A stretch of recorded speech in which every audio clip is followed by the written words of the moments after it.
సమకూరుస్తాను. కాబట్టి అందరూ కూడా ప్రార్థన పూర్వకంగా మనం చదువుకుందాం. కీర్తనల గ్రంథము 13వ అధ్యాయము 5వ వాక్యాన్ని చదువుకుందాం. అందరూ ఆ మాట అండర్లైన్ చేసుకోవాలి. నేనైతే నీ కృపయందు నమ్మిక ఉంచున్నాను. నీ రక్షణ విషయమై నా హృదయము హర్షించుచున్నది. యెహోవా మహోపకారములు చేసి ఉన్నాడు, నేను ఆయనను కీర్తించెదను. చిన్న ప్రార్థన చేసుకుందాం. సర్వోన్నతుడా, మా మంచి యేసయ్య, మా ప్రధాన యాజకుడా, నీ పాద సన్నిధిలో సాగిలపడి నీకు నమస్కరించి దేవా ఈ సమయమందు ప్రాధేయపడుచున్నాము. ఈ చదవబడినటువంటి లేఖన భాగముల నుండి మా అందరి హృదయాలతో మీరు మాట్లాడి మీరు మహిమ తెచ్చుకోమని యేసయ్య నామములో అడిగి వేడుకొనుచున్నాము తండ్రి. గట్టిగా చేతులు తల్లిలో చెప్పండి. Praise the Lord. ఇక్కడ చాలా జాగ్రత్తగా మనము గమనిస్తే చక్కగా 3 విషయాల గురించి ఇక్కడ తెలియజేశాడు. నేనైతే నీ కృపయందు నమ్మిక ఉంచున్నాను అన్నాడు. రెండో విషయం ఏమన్నాడు? నీ రక్షణ విషయమై నా హృదయము సంతోషిస్తుంది అన్నాడు. మూడో విషయం ఏమన్నట్టు, యెహోవా నాకు ఉపకారము కాదు, గొప్ప ఉపకారము చేసి ఉన్నావు, నేనేం చేస్తాను, నిన్ను కీర్తిస్తానని చెప్పి 3 మాటలు చాలా ఉన్నతమైనటువంటి మాటలు. ఈ 3 మాటలు మనము ధ్యానించుకోవడానికి సమయము సరిపోదు కాబట్టి ఈ పై మొదట చదివినటువంటి వాక్య భాగాన్ని మనం ఈ సమయం అంతా ధ్యానం చేసుకుందాం. నేనైతే నీ కృపయందు నమ్మిక ఉంచి ఉన్నాను. చెప్పండి గట్టిగా. ఈ మాట నిజంగా ఎవరు అంటున్నారు? ఈ మాట చాలా జాగ్రత్తగా గమనించండి. దావీదు అంటున్నాడు. ఈయన ఎవరు? అసలు దావీదు ఎవరు? దావీదు ఎవరమ్మా? ఇక్కడ చాలా జాగ్రత్తగా గమనిస్తే దావీదు ఎవరు? 119వ కీర్తన 164వ వాక్యాన్ని మనం గమనిస్తే, నీ న్యాయ విధులను బట్టి దినములకు 7 మార్లు స్తుతించినటువంటి వాడు. దేవునికి స్తోత్రం చెప్పండి. దావీదు ఎవరు? సాధారణమైనటువంటి వ్యక్తి కాదు. దినములకు 7 మార్లు దేవుని స్తుతించినటువంటి వ్యక్తి. 40 సంవత్సరాలు ఇశ్రాయేలు జనాంగాన్ని పరిపాలించినటువంటి వ్యక్తి. అంతేకాదు కానీ అపోస్తలుల కార్యము 13వ అధ్యాయము 22వ వాక్యాన్ని మనము గమనిస్తే ఈ దావీదు ఎవరో దేవుడు సాక్ష్యం చెప్తూ ఉన్నాడు. తర్వాత అతన్ని తొలగించి ఏర్పరచను. నేను యోషీయా కుమారుడైన దావీదును కనుగొంటినే. గట్టిగా చెప్పండి. దావీదు దేవునికి ఏమై ఉన్నాడంటే ఇష్టానుసారుడు. రెండో మాట అంటాడు, దేవుని ఉద్దేశములన్నీ కూడా నెరవేర్చువాడు. ఎంత ఆశ్చర్యకరమైన మాట. ఇలాంటి దావీదు అంటున్నాడు, నేనైతే నీ కృపయందు నమ్మిక ఉంచున్నాను. చాలా జాగ్రత్తగా గమనిస్తాం.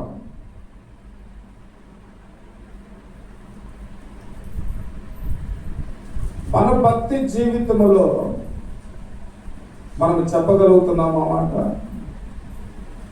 నేనైతే నీ కృపయందు నమ్మిక ఉంచున్నాను అని మనం చెప్పగలుగుతున్నామా? మన భక్తి జీవితంలో మనం ఏమవుతున్నామంటే దినదినము కూడా చల్లారిపోతున్నాము. ఎందుకు చల్లారిపోతున్నాము అని జ్ఞాపకం చేస్తూ ఉన్నాడు చాలా చక్కగా. మన పరిస్థితి ఎలా ఉందంటే, పెద్దలు చెప్పారు ఒక సామెత, నలుగురితో నజరేయుడా. ఏమన్నా అంటే ఇప్పుడు నలుగురితో నజరేయుడా, అందరితో హల్లెలూయా అనే పరిస్థితి వచ్చింది. ఆత్మీయ జీవితంలో మనం పడిపోవటానికి కారణం ఏమిటంటే ఏదో గుంపులో వెళ్ళాలా, నజరేయుడు అని చెప్పి అనాలా, నలుగురితో ఆ తర్వాత అందరితో కలిసి అలివి అంటే మన భక్తి జీవితంలో మనము పడిపోవటానికి కారణం ఎందుకు మనము దేవుని యందు ఆయన కృప యందు మనము నమ్మిక కలిగి ఉండలేకపోతున్నాము ఒకసారి జ్ఞాపకం చేసుకుందాం.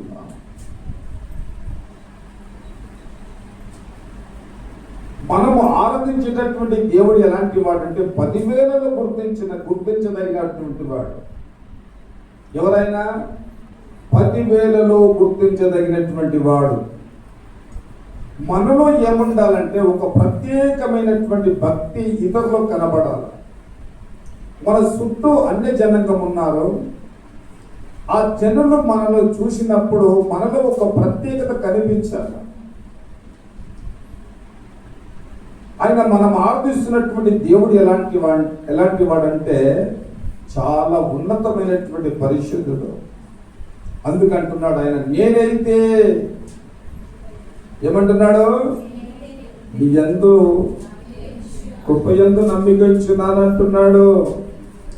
యెహోవా యందు ఒకవేళ నమ్మకము కలవారు ఎలా ఉంటారు అంటే నిత్యము నిలుచు సియోను కొండ వలె ఉంటారు. దేవుని యందు ఎవరైతే నమ్మకము కలిగి ఉంటారో వారు కదలరు, వారు నిత్యము నిలుచు సియోను కొండ వలె ఉంటారు. దేవునికి స్తోత్రం చెప్పండి గట్టిగా. అందుకన్నాడు దేవుడు, నీవు నమ్మితే నా మహిమను చూస్తావు. దేవుని మందిరానికి వచ్చే ప్రతి ఒక్క బిడ్డ ఏమి చూడాలంటే దేవుని మహిమను చూడాల, మనసును చూడటానికి కాదు. ఒకవేళ మనసులను చూడటానికి నువ్వు మందిరములోనికి వస్తే నీ భక్తి కదులుచున్న రెల్లు ఏ విధంగా ఉంటుందో భక్తుడైనటువంటి యోహాను చెప్తున్నాడు. ఎలా ఉన్నదంట భక్తి? కదులుచున్నటువంటి రెల్లు వలె ఉన్నదని చెప్పి ఆయన జ్ఞాపకం చేస్తూ ఉన్నాడు. నమ్ముట నీ వలనైతే నమ్మువానికి సమస్తము సాధ్యము. ఒక మాట మీకు జ్ఞాపకం చేస్తాను, గమనించండి. ఇప్పుడు అకస్మాత్తుగా ఇక్కడ నుండి బాలాజీ నగర్కు మనం ఏదో అర్జెంట్ పని మీద వెళ్ళాలి. ఏం చేస్తామంటే వెంబడి ఫోన్ తీసుకొని ఒక ఆటో బుక్ చేస్తాం. ఆటో వచ్చిన వెంటనే ఏం చేస్తామంటే ఆటోలో కూర్చొని వచ్చిన ఓటీపీ నంబరు ఏ నంబరు చెప్తామో ఆ నంబర్ నోట్ చేసుకుంటాం, తర్వాత వెళ్ళిపోతాం. మనం బుక్ చేసినప్పుడు ఆటో మన దగ్గరకు వచ్చినప్పుడు ఎప్పుడైనా కానీ అలా ఎన్ని సంవత్సరాల నుంచి నువ్వు ఆటో నడుపుతున్నావు, నీకు లైసెన్స్ ఉందా అనేటటువంటి వివరాలు ఎప్పుడైనా మనం అడుగుతామా? ఏది ఎందుకు అడగము అంటే వాడు ఏ గోతులో పడేసినా వాని ఎందుకు మనం ఏం కలిగి ఉన్నామంటే నమ్మకం కలిగి ఉన్నాం. ఆ నమ్మకంతో ఏం చేస్తున్నామంటే ఆటో ఎక్కి మన యొక్క ప్రయాణాన్ని మనం కొనసాగుతున్నాం. దేవుడిచ్చిన కాడికి కొద్దిగా మన దగ్గర ధనం ఉంది, ఇంత వెండి బంగారం మన దగ్గర ఉంది అనుకుందాం. అలాంటప్పుడు మనుషులు ఏం చేస్తాడంటే భార్యను నమ్మడం, భర్తను నమ్మరు, ఇంట్లో ఉండేటటువంటి పిల్లలను నమ్మరు. ఇవన్నీ తీసుకొని ఏం చేస్తారంటే చక్కగా వెళ్ళి బ్యాంకులు కడతారు. కుటుంబంలో ఉండేటటువంటి వారి మీద నమ్మకం లేదు, కానీ ఎవరి మీద నమ్మకం వచ్చింది?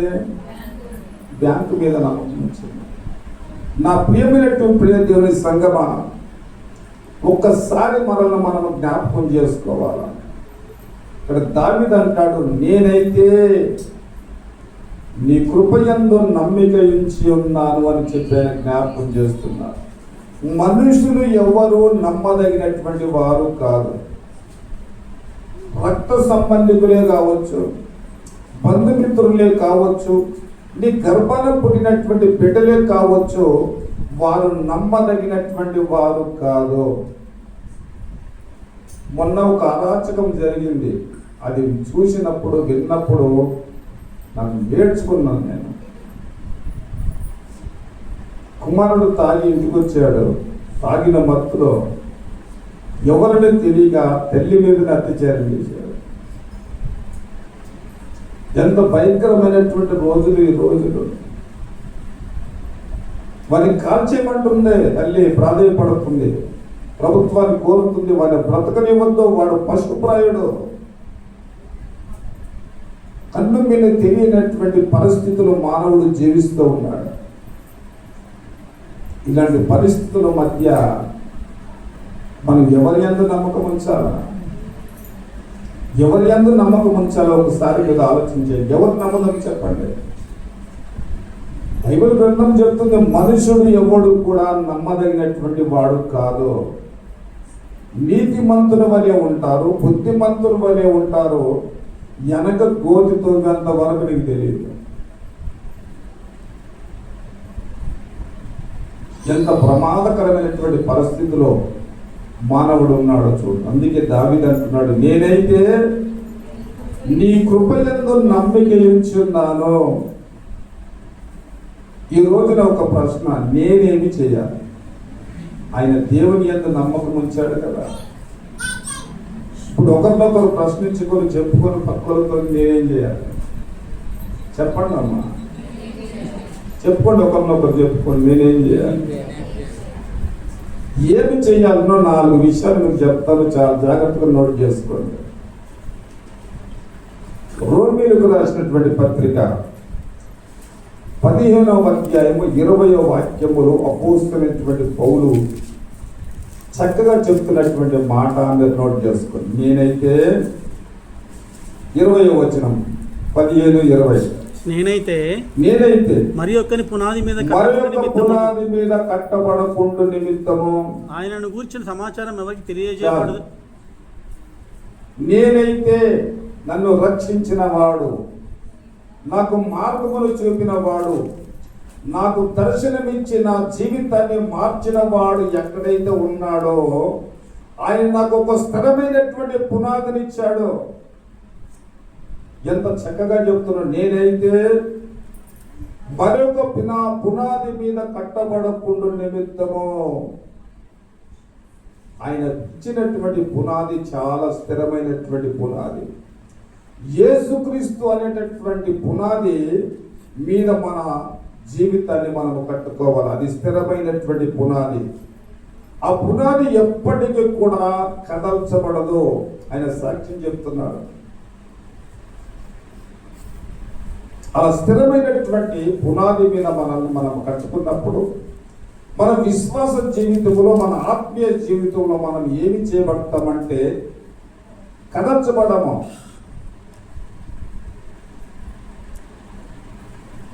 అందుకే దావీదు ఒక చక్కని మాట అన్నాడు. 51వ కీర్తన 10వ వాక్యము. మరి ఎంతమందికి మీకు అర్థమైందో నాకు చెప్పాలి.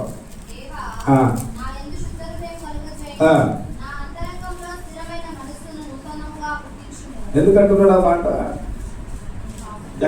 ఎక్కడ స్థిరమైన మనసు కావాలంట? ఇక్కడ చాలా జాగ్రత్తగా ఈ మాటలోని సారాంశాన్ని కొద్దిగా మనం ఆత్మీయంగా ఆలోచన చేస్తే దావీదు అంటాడు, నా అంతరంగములో స్థిరమైన మనసు నూతనముగా పుట్టించు. ఒకవేళ నా మనసు స్థిరముగా లేకపోతే దేవా, నేను మళ్ళా మేడ మీదకి ఎక్కవలసిన పరిస్థితి వస్తుంది. నా మనసు ఒకవేళ స్థిరంగా లేకపోతే లోకములో ఉండేటటువంటి లోక ఆచారాలను నేను అనుసరించవలసినటువంటి పరిస్థితి వస్తుంది. అలాంటి పరిస్థితిలో నేను వెళ్లకుండా ఉండాలంటే నా అంతరంగం ముందు చూసావా, ఆ అంతరంగములో ఏముందంటే ఒక మనసు ఉందయ్యా. ఆ మనసును మాత్రము నువ్వు స్థిరపరచు. అది ఎలా ఉండాలంటే నూతనంగా ఉండాలి. దేవునికి స్తోత్రం చెప్పండి గట్టిగా. అలాంటి మనసు నాకు దయచేయి. నా మనసు స్థిరంగా లేదనుకో. చాలా మంది దేవుని వాక్యానికి వినడానికి వచ్చారు. మీ మనసులన్నీ దేవుని వాక్యం పైన ఉన్నాయా? కేవలం మీ శరీరాలు మాత్రం ఇక్కడ ఉండి మీ మనసు అంతా ఎక్కడన్నా ఆలోచన చేస్తూ ఉంటే అది స్థిరమైనటువంటి మనసు కాదు. అందుకు దావీదు అంటున్నాడు, నేను మరలా పడిపోవడానికి, మరలా నేను పతనమైపోవడానికి దారి తీస్తుంది. కాబట్టి నా అంతరంగంలో స్థిరమైన మనసు నూతనముగా పుట్టించుమని చెప్పి ఆయన ప్రాధేయపడుతున్నాడు. మనుషులము కాబట్టి అప్పుడప్పుడు పడిపోతాము. మనం మనుషులము. రక్త మాంసములు కలిగినటువంటి మనలో పాపం ఉంది, కానీ యేసయ్య ఈ లోకానికి రక్త మాంసములు గలవాడుగా వచ్చాడు, కానీ ఆయనలో పాపం లేదు. మనలో పాపం ఉంది. రక్త మాంసములు కలిగిన ప్రతి మనిషిలో పాపం ఉంది. అందుకే ఇక్కడ కొలొస్సీయులకు రాసిన పత్రిక 1వ అధ్యాయము 23వ వాక్యంలో ఒక అద్భుతమైనటువంటి మాటను చదువుతాం.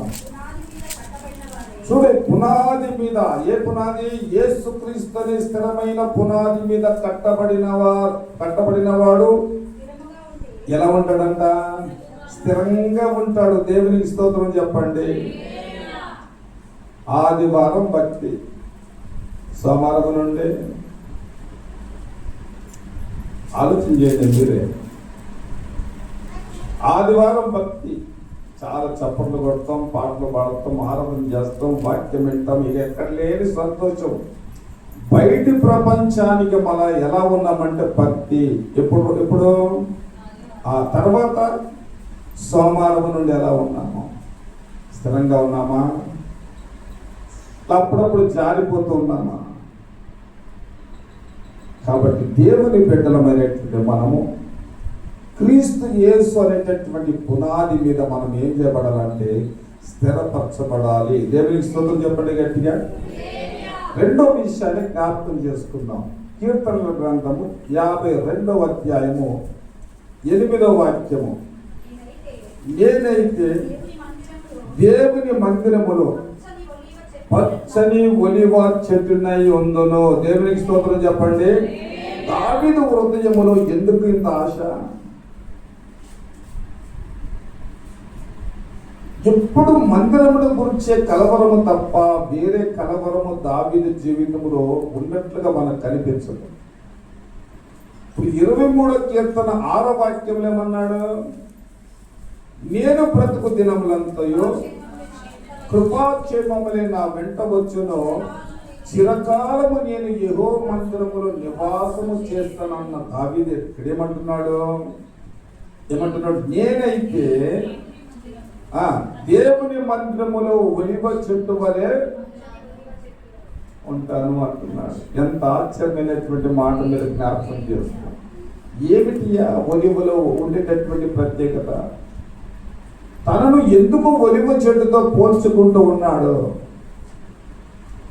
ఎన్నో రకాలైనటువంటి విలువ కలిగినటువంటి వెలగలిగినటువంటి దేవుడు సృష్టించినటువంటి చెట్లు చాలా ఉన్నాయి. దేవదారు వనాలు ఉన్నాయి, సరళ వృక్షాలు ఉన్నాయి, పుంజ వృక్షం ఉన్నాయి. ఇన్ని రకాల వృక్షాలు ఉండగా ఆ దేవాది దేవుడు మరి సృష్టిలో సృష్టించబడినటువంటి వాటిని అన్ని కూడా జ్ఞాపకం చేసుకోక దేంతో పోల్చుకుంటున్నాడు? ఆయన ఒలివ చెట్టుతో ఆయన పోల్చుకుంటున్నాడు. చూద్దాం ఒలివ చెట్టు అయినటువంటి ఆ యొక్క ఒలివ చెట్టు గురించి. న్యాయాధిపతుల గ్రంథము 9వ అధ్యాయము 9వ వాక్యాన్ని మనం చదువుదాం. ఒకరోజు సమావేశమయ్యాయి చెట్లన్నీ కలిసి. అందరూ ఒక్కరు చదవండి, మిగిలిన నా వైపు చూడండి. చెట్లన్నీ కలిసి సమావేశమయ్యి ఒకరినొకరు చెప్పుకుంటున్నాయి, మీరు నా మీద రాజుగా ఉండండి, మీరు నా మీదుగా రాజుగా ఉండండి చెప్పేసి అన్ని చెట్లు ఒక రకంగా చెప్పుకుంటూ వచ్చి చివరికి ఒలివ చెట్టు దగ్గరికి వచ్చినప్పుడు ఒలివ చెట్టు ఏమన్నదో చూద్దాం. 9:9 మమ్ములను ఏలుమని ఒలివ చెట్టును అడగగా, ఒలివ చెట్టు చూడు, దేవుని మానవులను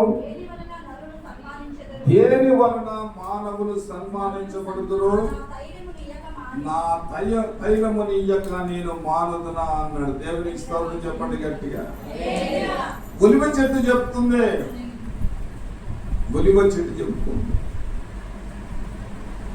నా తైలముతో దేవుణ్ణి మనుషులను సంతోష పెట్టడం విడిచిపెట్టి నేను మీ మీద రాజునై ఉందునా అని చెప్పి జ్ఞాపకం చేస్తుంది. దేవునికి స్తోత్రం చెప్పండి, చెప్పండి గట్టిగా హల్లెలూయా. ఆయన సన్నిధిలో నీవు నేను కూడా ఏం చేయాలంటే నిత్యము ఆయనని సన్మానించే వారుగా మనం ఉండాలి. ఎంత చక్కగా చెప్తుంది చూడు చెట్టు. ఆయనని సన్మానించాలి, ఆయనను కనపరచాలి. అది తప్ప నా జీవితంలో నాకు ఏది లేదని చెప్పి ఆయన జ్ఞాపకం చేస్తూ ఉన్నాడు. నా ప్రియమైనటువంటి ప్రియ దేవుని సంగమా, ప్రియ దేవుని బిడ్డలారా, ఒక్కసారి మనము పరిశీలన చేసుకున్నట్లయితే ఎంతో ఉన్నతమైనటువంటి విషయాన్ని ఆయన మనకు జ్ఞాపకం చేస్తూ ఉన్నాడు. చెప్పండి గట్టిగా హల్లెలూయా, హల్లెలూయా. ఒక మాటను మీకు జ్ఞాపకం చేస్తాను. మహారాష్ట్రలో ఒక గ్రామం ఉంది. ఆ గ్రామానికి మధ్యలో ఒక పర్వతం ఉంది. ఒక మామూలుగా కొండ, ఒక పర్వతం లాంటిది. అది దాటుకొని వచ్చిన తర్వాత దాటి వస్తే అక్కడ ఏం కలుగుతుందంటే చాలా మంది పొలాలు ఉన్నాయి. ఇప్పుడు అక్కడ ఉండే వచ్చిన వాళ్ళకి ఎలా రావాలి? కొండ ఎక్కి యువతలకి రావాలి, వచ్చి పనులు చేసుకోవాలి. ఒక రోజున ఒక రైతు పని చేస్తూ ఉన్నాడు. ఆయనకు ఆహారం ఇవ్వడానికి ఎవ్వరు కూడా లేరు. అలాంటి సమయంలో తన భార్య, ఆమె గర్భవతి, ఎలాగైనా నా భర్తకు ఆహారం తీసుకొని వెళ్ళాలని చెప్పి ఆమె ఏం చేసిందంటే బయలుదేరింది. మొత్తం మీద కొండ ఎక్కింది. కొండ ఎక్కిన తర్వాత ఏమైపోయిందంటే ఆమె గర్భవతి కాబట్టి ఆమెకు నరాలన్నీ కూడా పట్టేసి ఎక్కువగా రక్తస్రావము కలిగి ఆ కొండ దిగకు ముందే ఆమె ఏమైపోయిందంటే మరణించింది. ఆ మాట తన భర్తకు తెలిసింది. గుండెలు బాదుకుంటూ పరిగెత్తుకుంటూ వెళ్ళి చూస్తే భార్య చనిపోయింది. చాలా వేదన పడ్డాడు, దుఃఖపడ్డాడు. ఆ తర్వాత ధైర్యం తెచ్చుకొని తన భార్యను తీసుకొని వెళ్ళి చేయవలసినటువంటి కార్యక్రమాలన్నీ చేశాడు. చేసిన తర్వాత తన మనసులో ఒక ఆలోచన కలిగింది. నాకు కలిగినట్లుగా ఎవరికి కూడా ఈ యొక్క గ్రామంలో జరగొద్దు అని చెప్పి 22 సంవత్సరాలు వారికి అడ్డుగా ఉండేటటువంటి కొండను త్రవ్వడం ప్రారంభించారు. అలాగ తవ్వుతూ 22 సంవత్సరాలు తవ్వి దానికి ఒక మార్గం అనేటటువంటిది ఏర్పాటు చేశాడు. అతని పేరు దశరథ్ మాండ్య అనేటటువంటి వ్యక్తి. అప్పుడు ప్రభుత్వం వారు గుర్తించి రోడ్లు వేసి ఆ గ్రామానికి హాస్పిటల్ కట్టించి అతన్ని కనపరిచారు. దేవునికి స్తోత్రం చెప్పండి, సన్మానించారు. నా ప్రియమైనటువంటి దేవుని బిడ్డలారా, ఒక్కసారి జ్ఞాపకం చేసుకోండి. అతడు పడినటువంటి శ్రమ ఆ గ్రామానికి ఏం చేసింది? ఒక ఉన్నతమైనటువంటి పేరు తెచ్చిపెట్టింది. అదే ప్రకారం నేనైతే ఏమని అవుతాను? దేవుని మందిరములో పచ్చని ఒలివ చెట్టునై ఉంటానని చెప్పి దావీదు తెలియజేస్తున్నాడు. ఎంత ఉన్నతమైనటువంటి మాట పలికారు. మనకుందా ఆలోచన? మనకుందా? ఒకసారి జ్ఞాపకం చేసుకోండి. కాబట్టి 3వ విషయాన్ని జ్ఞాపకం చేసుకున్నాం. గళితీయులకు రాసిన పత్రిక 2వ అధ్యాయము 19వ వాక్యం త్వరగా చదవండి.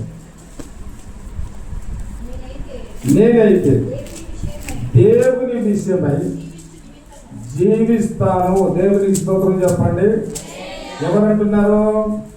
అపోస్తలుడైనటువంటి పౌలు అంటాడు, నేనైతే దేవుని కొరకు, దేవుని విషయమే నేను జీవిస్తాను అని అపోస్తలుడైనటువంటి పౌలు తన జీవిత సాక్ష్యాన్ని తెలియజేస్తూ ఉన్నాడు.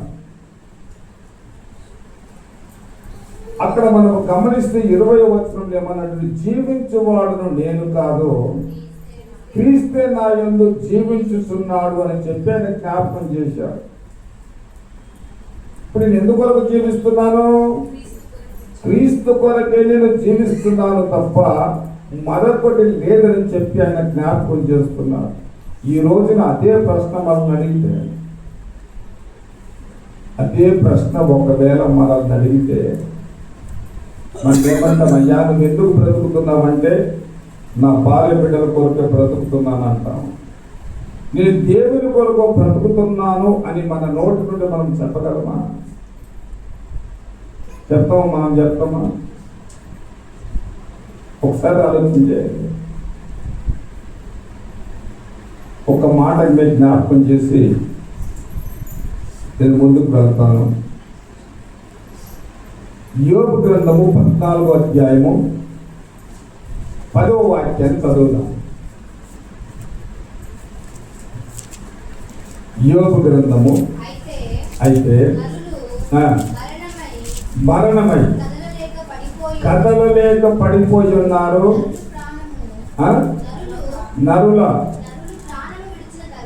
నరులు ప్రాణము విడిచిన తర్వాత ఎక్కడికి పోగుదురు? చాలమ్మా, వారు ఏమైపోతారు? ఈ ప్రశ్న యోబు జీవితంలో కలిగింది. ఆయన కంట్ల ముందే 10 మంది బిడ్డలు చనిపోయారు. బహుశా వాళ్ళ తల్లిదండ్రులు కూడా చనిపోయారు. అప్పుడు ఆయనకు ఒక ప్రశ్న వచ్చింది. తన మనసులో ఒక ఆలోచన కలిగింది. చనిపోయిన వారందరూ కూడా ఎక్కడికి పోతారో అనే ఆలోచన కలిగింది. ఈ లోకములో ఉన్నంత కాలమే ఈ భార్య బిడ్డలు, బంధువులు, రక్త సంబంధికులు, సకలమైనటువంటి బంధుత్వాలు ఉంటాయి. కానీ ఈ బంధాలన్నీ కూడా ఒకరోజు ఏమవుతాయి అంటే మన నుండి తొలగిపోతాయి. మనం క్రీస్తు కొరకు బ్రతకాల. ఇవి శాశ్వతమైనటువంటి బంధాలు కాదు. నువ్వు జీవించిన కొద్ది కాలమైన ఎవరి కొరకు బ్రతకాల? ఒక మాట నేను జ్ఞాపకం చేస్తాను. ఇద్దరు వృద్ధ దంపతులు, భార్య భర్త ఇద్దరు, ఒక 70-80 సంవత్సరాల వయసు కలిగిన వాళ్ళు ఇద్దరు. అమ్మ వినండి తల్లి. ఒకరోజు నా భర్తకు అనారోగ్యం వచ్చింది. ఇక చనిపోయేటటువంటి పరిస్థితి కనిపించింది. భార్యని పిలిచాడు. భార్యని పిలిచి, అమ్మమ్మ, ఈ 70-80 సంవత్సరాలు మన సంసార జీవితంలో కలిసి బ్రతికాం కదా, కలిసి జీవించాం కదా. ఒకవేళ నేను ప్రాణం విడిస్తే ఆ ఒంటరిగా పొందలు పట్టుకోవాలంటే నాకు భయం అవుతుంది. కలిసి జీవించాం కాబట్టి నీవు కూడా నాతో రా అన్నాడు. భార్య ఏమన్నదంటే, అయ్యా నేను వస్తాను, ఏడాదాకా వస్తాను, ఆ సమాధుల వరకు వస్తాను, కానీ దాని లోపలికి రాను నేను. ఏమ్మా, 70 సంవత్సరాలు ఇద్దరం కలిసి జీవించాం కదా. జీవిస్తే ఎంతవరకు ఉండాలన్న పంతము అంతవరకు ఉంటుంది, కానీ ఆ తర్వాత నీకు నాకు సంబంధం లేదు. ఏమైపోయింది బంధము అమ్మా? ఏమైపోయింది బంధము? మనిషికి ఎంత ఆరాటం అమ్మా, ఎంత ఆరాటము. ఈ 4 రోజులు బ్రతికే ఈ మానవుని యొక్క జీవితంలో ఎంత ఆరాటము, ఎంత కక్షలు, ఎంత పగలు, ఎంత ద్వేషాలు. రేపు ఏమి సమాధానం చెప్తాం? ఎవరి కొరకు నువ్వు బ్రతికావంటే ఆయన సమాధానం చెప్తున్నాడు. రోమీయులకు రాసిన పత్రిక 14:8 చదవండి. ఏమంటున్నాడు? రోమ 14:8. కాబట్టి మనము బ్రతికినను చనిపోయినను చాలమ్మా. ఈ సమర్పణ కలిగిన జీవితం మనకుందా? ఒక్కసారి ఆలోచన చేయండి. పరిశుద్ధాత్ముడు తేటగా సూటిగా మన హృదయాలతో మాట్లాడుతున్నాడు. ఎంత చక్కగా మాట్లాడుతున్నాడమ్మా. కాబట్టి మనము బ్రతికినను చనిపోయినను ప్రభు వారమై ఉన్నాము. ఎంత గొప్ప మాట. కాబట్టి మనం ఎవరి కొరకు బ్రతకాలా? దేవుని కొరకే మనం బ్రతకాలి. నేనైతే దేవుని విషయమే జీవిస్తాను అన్నాడు అపొస్తలుడైనటువంటి పౌలు. చివరికి ఒక మాట చూసుకుందాం. 4వ మాట, కీర్తన 17వ అధ్యాయము 15వ వాక్యము. నేనైతే నీతి గలవాడనై ముఖ దర్శనము చేసేదను. చెప్పండి గట్టిగా హల్లెలూయా. ఎంత చక్కని మాట, ఎంత చక్కని మాట చెప్పాడమ్మా. నేనైతే నిజంగా మనం ఆయన ముఖ దర్శనం చేసుకునే స్థితిలో మనం ఉన్నామా? ఆ పట్టుదల, ఆ వైరాగ్యము, ఆ విశ్వాసము మన జీవితంలో దినదినము కూడా రెట్టింపు కావాలి. ఎప్పుడు లోకములో ఉండేటటువంటి ఆశలను చంపుతావో తప్పనిసరిగా ఆ వైరాగ్యం అనేది పరిశుద్ధాత్ముడు నీలో కలుగజేస్తాడు. దేవుని మందిరానికి వచ్చినప్పుడు నిజముగా నువ్వు ఎలా ఉండాలంటే దేవుని ముఖ దర్శనాన్ని చూడాలనేటటువంటి ఆశతోనే రావాలి.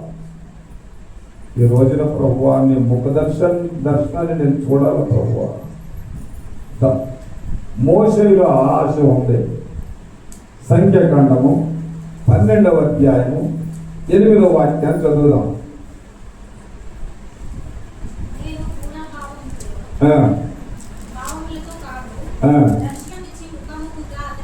దర్శనమిచ్చి ముఖాముఖిగా అతనితో మాట్లాడేదను. దేవునికి స్తోత్రం చెప్పండి. మీరు ఆశ ఉంది నాయన, ఇన్ని అద్భుతాలు నా ద్వారా నువ్వు చేయించావే, ఒక్క అవకాశాన్ని నాకు ఇచ్చి నీ ముఖ దర్శనము చేసుకునే భాగ్యాన్ని నాకు కలగచేయమని ప్రాధేయపడ్డాడు. అప్పుడు దేవుల్లో ఒక కనికరం కలిగింది. మోసే, నువ్వు నన్ను చూడలేవు నాయన, ఏ మనుషుడు కూడా నన్ను చూసి ఈ భూమి మీద ఎవరు కూడా బ్రతకరు. నువ్వు అడుగుతున్నావు కాబట్టి ఇదిగో నా హస్తాన్ని మరుగుపరుస్తాను, నా హస్తముతో నేను కప్పుతాను. అప్పుడు నా యొక్క దర్శనాన్ని మాత్రం నువ్వు చూడని చెప్పి నిర్గమకాండములో మనం 33వ అధ్యాయంలో మనం గమనిస్తే అక్కడ ఆ మాటలు చెప్పబడినట్టుగా మనం చూస్తాము. దేవునికి స్తోత్రం చెప్పండి గట్టిగా, చెప్పండి గట్టిగా హల్లెలూయా. యోబు చక్కని మాట చెప్పాడు. 19:26 యోబు గ్రంథము 19:26. అబ్బా ఎంత మాట అన్నాడమ్మా. ఇలాగూ నా చర్మము చీకిపోయినను తర్వాత ఎలా చూస్తుందంట, నా శరీరము చీకిపోయినను నేను తప్పనిసరిగా ఏం చేస్తానంటే నేను చూస్తాను. ఈ రోజున దేవుడు నీతో మాట్లాడుతున్నాడు. నేనైతే నీ ముఖ దర్శనాన్ని నేను చేసుకుంటానయ్యా.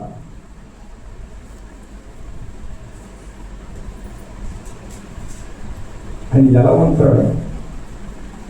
ఈ సృష్టిని సృజించినటువంటి దేవుడు ఎలా ఉంటాడు? ఎందుకు ఈ మానవుని ఆయన ప్రేమిస్తున్నాడు? ఆయన ప్రేమించడంలో ఆయన ఉద్దేశం ఏమిటి? ఆయన ఆలోచన ఏమిటి? దేవదూతలకు ఇవ్వలేనటువంటి ఒక ఉన్నతమైనటువంటి ప్రాధాన్యత ఈ మానవునికి ఎందుకు ఇచ్చాడు? ఎప్పుడైనా నువ్వు ఆలోచన చేసావా? ఆ ఆలోచన కనుక నీకుంటే నీలో ఈ నూతనమైనటువంటి ఆశ నీకు కలుగుతుంది. నేను వెళ్ళాలా నా దేవుని మందిరములో, నా దేవాది దేవుని యొక్క ముఖ దర్శనాన్ని నేను చూడాలా, ఆయనతో నేను మాట్లాడాలా అనేటటువంటి ఆశ నీలో కలిగిందంటే ఎన్ని బాధలు, ఎన్ని కష్టాలు, ఎంత అనారోగ్యము నీ జీవితంలో సంభవించిన నువ్వు ఆగవు. ఆయనకు తెలియకుండా ఏం జరుగుతుంది భూమి మీద?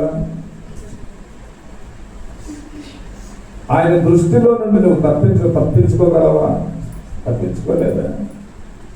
అలాంటి ఆశ మనము కలిగి ప్రభు సన్నిధిలో మనం ఉంటే దావీదు వలె మనం చెప్పగలం, నేనైతే నీ కృపయందు నమ్మిక ఇచ్చి ఉన్నాను అని నువ్వు చెప్పగలవు. కనుక ఈ మాటలు వింటున్నటువంటి మనము ఒక్క క్షణము మనల్ని మనం పరిశీలన చేసుకొని, ప్రభువా ఈ సమయమందు ఈ అమూల్యమైనటువంటి మాటలతో నన్ను దర్శించి నాతో మాట్లాడినందుకు నీకు స్తోత్రాలు ప్రభువా. ఇలాంటి అనుభవాన్ని నాకు దయచేయండి ప్రభువా అని తల్లో ఉంచి హృదయ భారముతో కన్నీటితో ప్రభు దగ్గర మనము సరి చేసుకున్నాం. ఈ మాటలు ప్రభు తన వెనికిడిలో దీవించును గాక.